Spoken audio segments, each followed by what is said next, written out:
হাতে থাকা মোবাইল ফোনটা দিয়ে কিন্তু আমি অন্নপূর্ণা যোজনার ফর্ম ফিল আপ করেছিলাম এবং সেখানে আমি বলেছিলাম যে এই যে ভোটার কার্ড আধার কার্ডগুলো পিএনজি জেপিজি বা 50 থেকে 200 কেবির মধ্যে কিভাবে করবেন।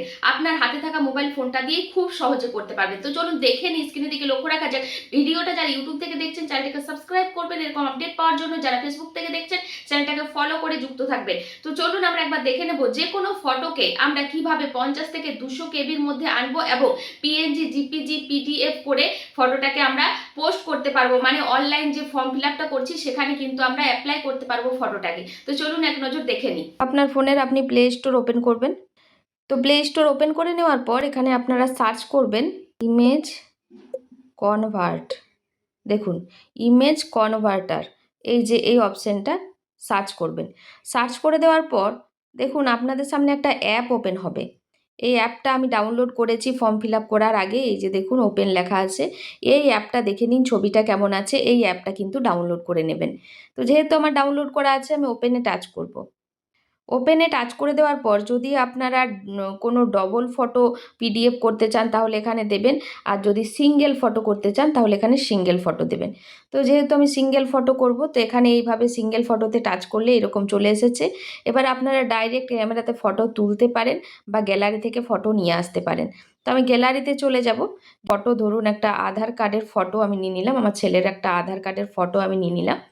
ঠিক আছে, এবার এই ফটোটাকে দেখুন এখানে লেখা আছে আপনি কি করতে চাইছেন।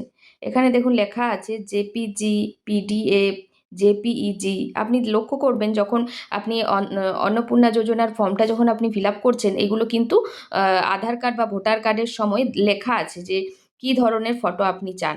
আর অবশ্যই ফটোটা কিন্তু আপনার এখানে 50 কেবির থেকে 200 কেবির মধ্যে হতে হবে। তো সেই জন্য আমি কি করব, সেই জন্য প্রথমে সাইজ, এই যে ফাইল সাইজ, ফাইল সাইজে টাচ দেবেন। এই যে এই অপশানটা এটা আমি বাড়া কমা করে আমি কিন্তু এটা 50 থেকে 200 কেবির মধ্যে করে নেব। তো এই দেখুন মোটামুটি আমার 50 থেকে 200 কেবির মধ্যে হয়ে গেল। তো এই যে দেখুন 82 কেবি হলো। তো 50 থেকে 200 কেবির মধ্যে হলেই হচ্ছে। ঠিক আছে, এটা আমি সিলেক্ট করে নিলাম। এবার এইগুলো আমি জেপিজিতেই থাকবো, এখানে সিলেক্ট করে নিলাম। আপনারা চাইলে এইগুলো অন্য কিছু সিলেক্ট করতে পারেন, পিএনজি সিলেক্ট করতে পারেন। দেখুন পিএনজি সিলেক্ট করলাম। সিলেক্ট করার পর এবার আমি ফটোটা ক্রপ করে দেবো। ঠিক আছে, ফটোটা যেহেতু আমার পুরোটা আছে এটা ক্রপ করে দেবো। ক্রপ করার জন্য নিচে দেখুন এখানে ক্রপ ফটো বলে লেখা আছে। এখানে ক্রপে টাচ করবেন। ক্রপে টাচ করার পর ফটোটার আধার কার্ডের যেটুকু দরকার সেটুকু আপনি ক্রপ করে নেবেন। ঠিক আছে, ক্রপ করে নিলাম। ক্রপ করে নেওয়ার পর ওপরে কোণাতে দেখুন টিক মার্ক আছে, টিক মার্কে টাচ করবেন। টিক মার্কে টাচ করলাম। এবার কিন্তু আমার সব কমপ্লিট হয়ে গেল। আপনারা ভালো করে লক্ষ্য করবেন এবং ভালো করে দেখবেন। তারপরে দেখুন এই যে টিক বাটাম আছে, এই যে টিক বাটাম আছে, টিক বাটামে টাচ করে দেব। টাচ করে দিলাম। টাচ করে দেওয়ার পর দেখুন এখানে কিন্তু সেভ বাটন পাবেন। সেভ বাটনে টাচ করে দেবেন। সেভ বাটনে টাচ করলেই আপনার গ্যালারিতে কিন্তু ফটোটা চলে যাবে। ঠিক আছে,